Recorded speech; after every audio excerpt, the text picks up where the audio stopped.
Hello students, this is Prabhas Sharma, Assistant Professor, Department Electronics and Communication, Oriental Institute of Science and Technology, Bhopal. Today my lecture topic is Differential Pulse Code Modulation, DPCM. This topic comes under the subject Digital Communication.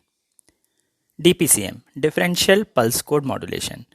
DPCM also a method of analog to digital signal conversion. In this technique, the analog signal is sampled and then quantize the difference between the sample value and the predicted value. Then encodes the signal to form a digital value. Before going to discuss DPCM, we have to know the demerits of DPCM. PCM, pulse code modulation. In the pulse code modulation, bandwidth is higher because we are using n bit for per sample. The sample of signals are highly correlated with each other. The signal's value from present value to next value doesn't differ by a large amount. So we can use the difference between two pulses. Like in voice communication, the pitch of voice is same, maximum time pitch is same for all period. So instead of sample each value or encode each sample, we can encode the difference between two samples. This is the diagram for DPCM working and application. In this diagram, we can see that there are different samples at TS, 2TS, 3TS, 4TS, 5TS. We can see that 4TS, 5TS and at 6TS, the value of sample is same. So instead of encoding all three, we can encode the difference between these. Like at pulse 9TS and 8TS, again the amplitude of pulse is same. So we can sample or encode the difference between these two. DPCM, transmitter and receiver circuit. Usually PCM has sampling rate higher than the Nyquist rate. So the encoded signal contains redundant information. DPCM can efficiently remove this redundancy. Here is the diagram of DPCM transmitter and receiver. In the DPCM transmitter, we are encoding the EQN. What is EQN? EQN is the output of quantizer. And the quantizer input is EN and output is EQN. EQN is quantized signal and EN is original signal. EN is the summation of sampled input ML and M cap N. We are using comparator. In the comparator, we are comparing the Mn and M cap N. What is M cap N? It is the output of prediction filter.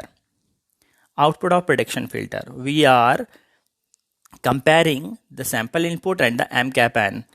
EQN is going to prediction filter and generating M cap N. EQN encoded and we are getting DPCM wave. At the receiver side, this DPCM wave decoded, then the summation of decoded waveform and prediction filter goes to output and we are getting our original signal. There are several data transmission methods: parallel transmission, serial transmission. Serial transmission also divided into three categories: asynchronous transmission, synchronous transmission and isochronous transmission. First is parallel transmission. In the parallel transmission, a sender generating n number of bits at a parallel. So we are using n number of lines for n number of bits.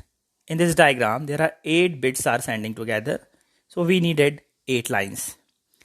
At the same time, 8 bits are sending. At the same time, receiver receiving bits.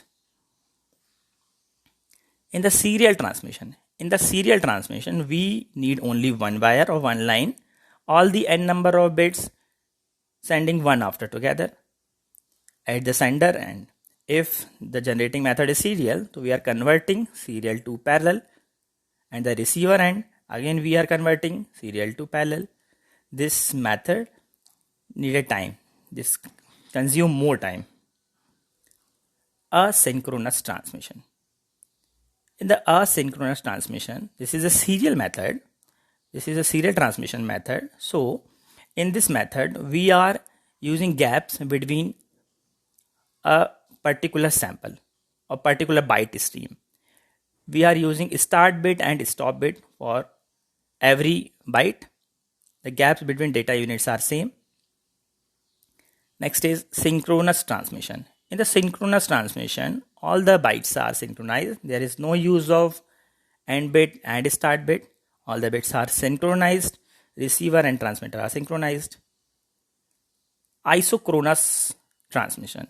In the isochronous transmission, we cannot have an even gap between the frames. Transmission of bits is fixed with equal gaps. In the DPCM, differential pulse code modulation, we are encoding the difference between two samples. We are not encoding the each samples. So the bandwidth of DPCM is reduced by the 1 bit as compared to the PCM. We are using several transmission methods: serial transmission, parallel transmission, synchronous transmission, asynchronous transmission, and isochronous transmission. Thank you for this video. For more details, you can contact me at my number or you can write me mail also. Thank you.